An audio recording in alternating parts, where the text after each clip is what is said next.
Donc je disais, je vais vous parler du choix.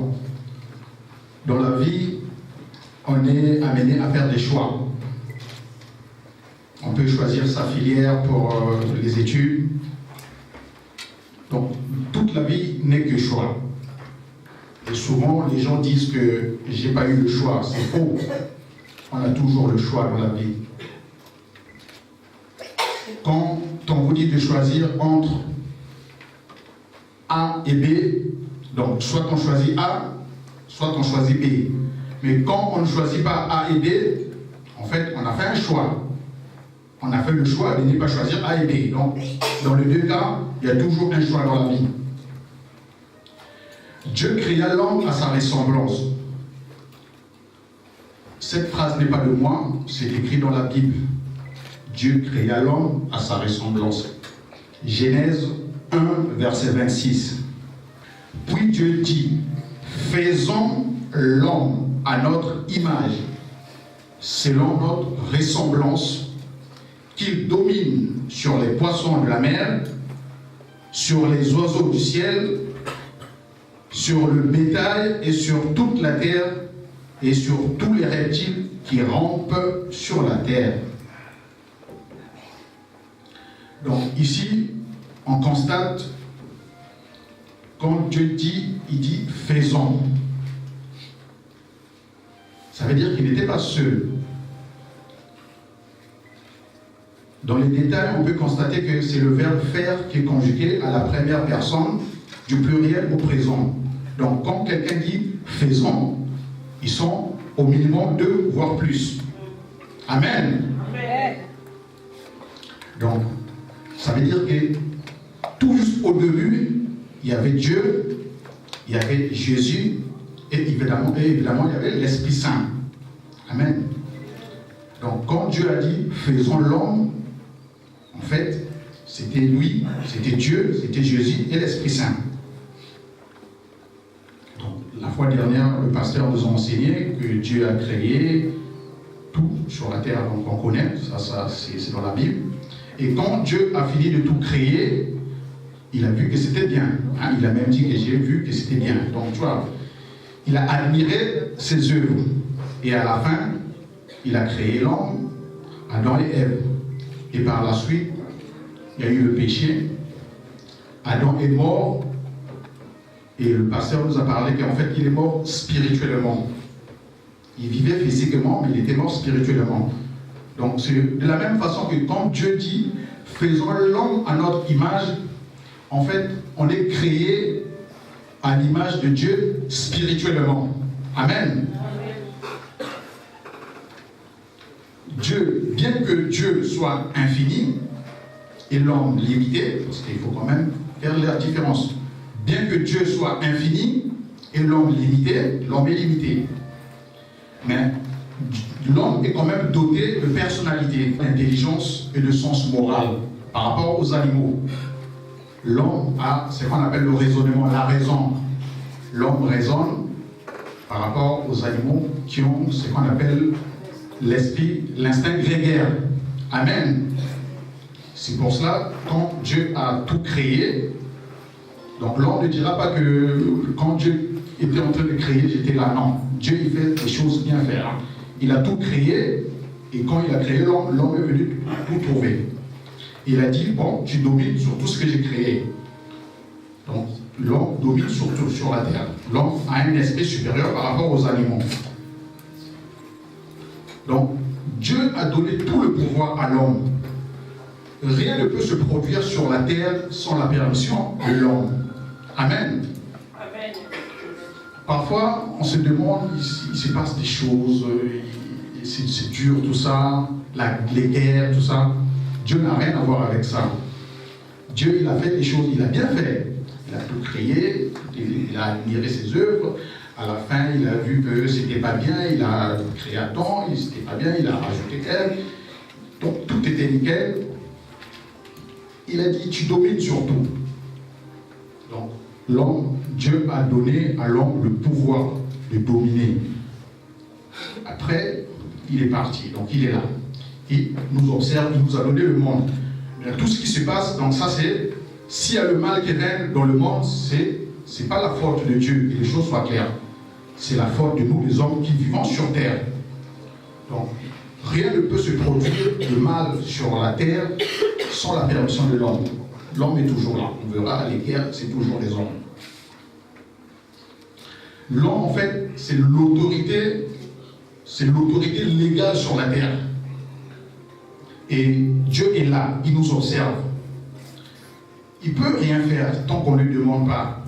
Le seul moyen pour Dieu d'interférer dans le monde, c'est la prière que l'homme lui adresse.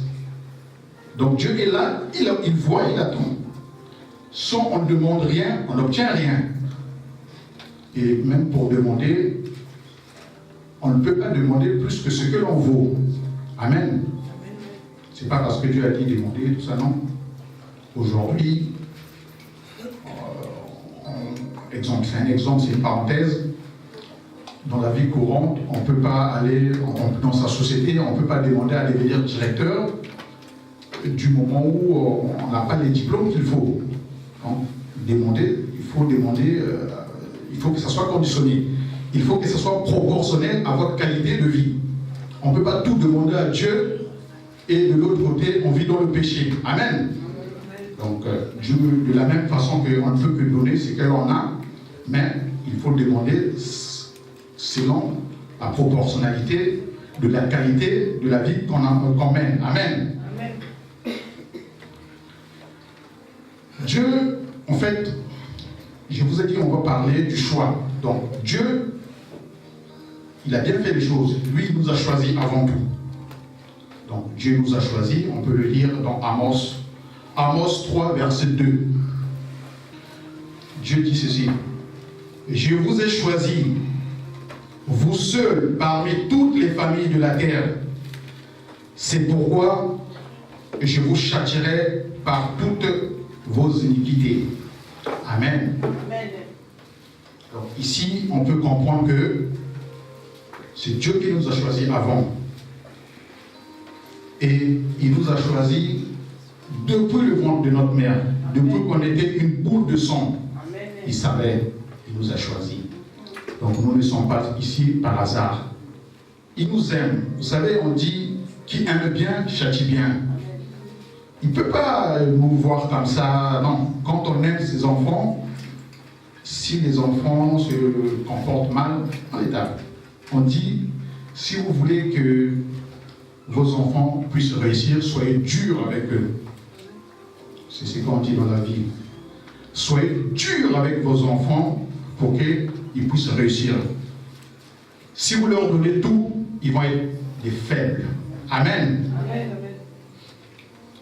Donc, on constate ici que Dieu nous a choisis. Et nous, en retour, c'est à nous de choisir notre destin. Dieu, il est clair sur ce point. Il ne vous oblige pas. En fait, il nous a dotés de ce qu'on appelle le libre arbitre. C'est ce qui nous permet de faire des choix. Donc, lui, il nous a choisis. Maintenant, après, il a quand même des souhaits. Il nous a mis devant nous, il a mis devant nous deux chemins, le bien et le mal. Et malgré qu'il a mis les deux chemins, mais il donne quand même son avis. Il dit, moi je préférerais que vous choisissiez le bien pour que vous viviez. Amen. Amen. Après, il ne peut pas faire plus. Il y a le choix. Il nous a doté. Parce que Dieu, c'est lui qui nous a créés. Il pouvait nous créer comme ça. On pouvait souvent l'aimer. Hein. Sans le péché, c'était comme ça. Quand Adam et Ève ont péché, ils sont morts spirituellement. En ce moment, il y a ce libre arbitre. On peut faire le choix. Et c'est ce qui est bien. Aujourd'hui, on doit aimer Dieu de notre propre gré. Amen. C'est pas parce que c'est ta femme ou ton mari qui t'amène, non. Aime Dieu pour toi-même. Donc, il nous a choisis et en retour, c'est à nous de choisir notre destin. Contrairement aux idées reçues, comme je l'ai dit, on a toujours le choix. Donc, si quelqu'un vous dit que je n'ai pas eu le choix, c'est faux. Amen. Donc, et puis, les choix déterminent notre destinée. Si on choisit cette voie, il y a une finalité. Sur chaque voie, il y a une finalité. Et par rapport à nos choix, c'est ce qui détermine notre destinée. Pour nous aider, il nous a honorés de ce qu'on appelle le libre arbitre. On va le lire dans la Bible. Deutéronome 30, 19, 20. Deutéronome 30, 19, 20. J'en prends aujourd'hui témoin à témoin contre vous le ciel et la terre. J'ai mis devant toi la vie et la mort, la bénédiction et la malédiction. Et donc là, c'est Dieu qui donne son avis. Choisis la vie afin que tu vives, toi et ta prospérité. Amen. Le libre arbitre, en fait, c'est un précieux cadeau de Dieu. Il veut qu'on puisse l'aimer de notre propre gré. Et il veut qu'on puisse l'aimer sincèrement. Vous savez, en termes d'amour, c'est où on aime ou on n'aime pas. On ne peut pas être au milieu. Dans Matthieu 22, 37, Jésus dit que tu aimeras le Seigneur ton Dieu de tout ton cœur, de toute ton âme et de toute ta pensée. Donc c'est vraiment l'amour avec un grand A. Pas, on ne peut pas être au milieu, c'est chaud ou froid. Il n'y a pas de tiède. Amen. Donc Dieu est notre créateur. Nous devons lui rendre grâce pour toutes les bonnes choses qu'il ne cesse de faire pour nous.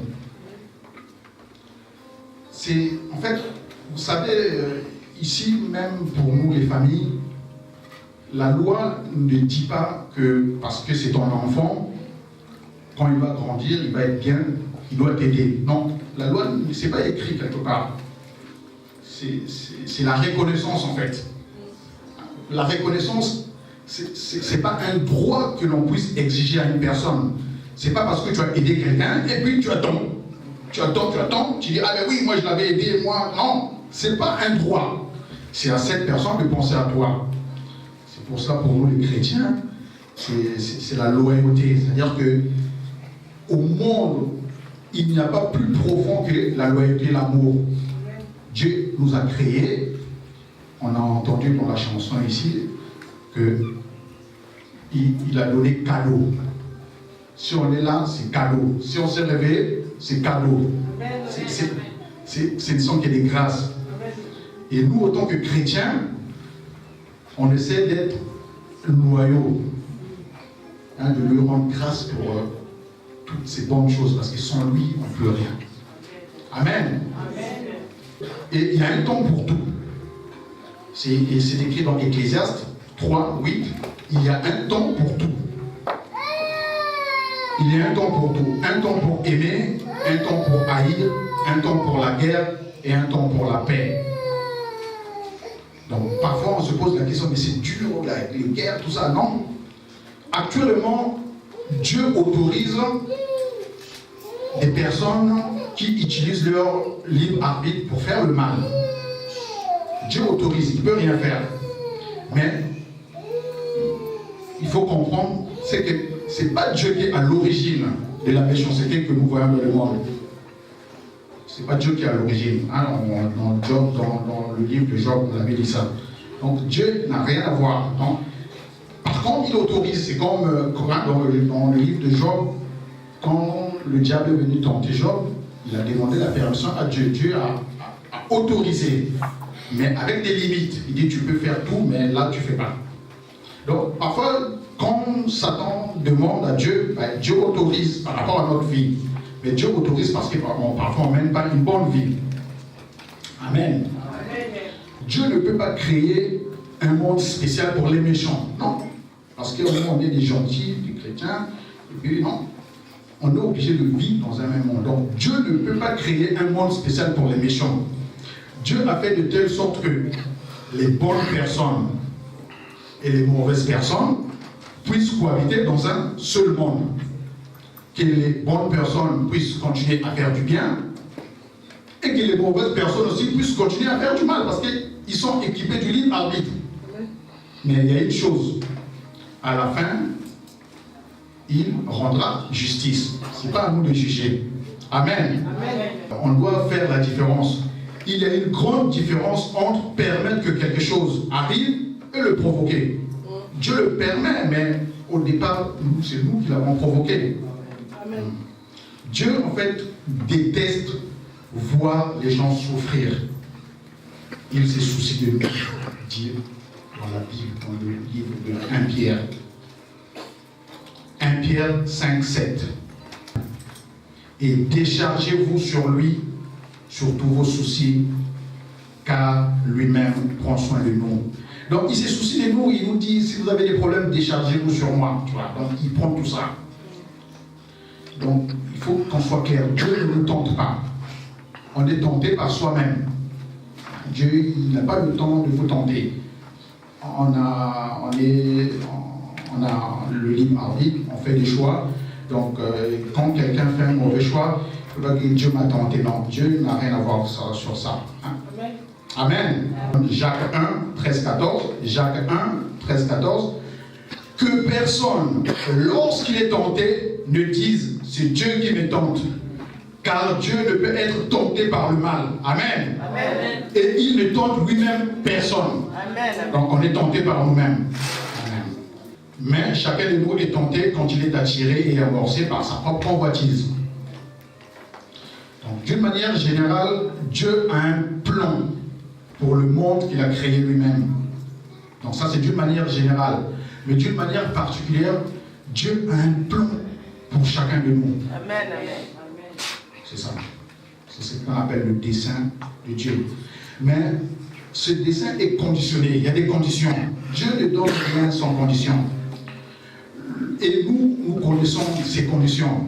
Le problème est que, en fait, nous connaissons les conditions, toutes les conditions qui mènent au salut. Amen. Tout est dans la Bible. La Bible, pour nous, c'est un repère. Et parfois, on a la chance d'avoir les hommes de Dieu. Notre pasteur, pour nous, en fait, c'est comme un panneau qui nous montre la bonne direction. Après, il s'arrête là. Il ne peut pas faire plus. Un panneau, il vous montre la bonne direction. Après, il s'arrête là. C'est à nous de savoir ce qu'on veut. On a des choix, parfois deux, parfois plus à faire dans la vie.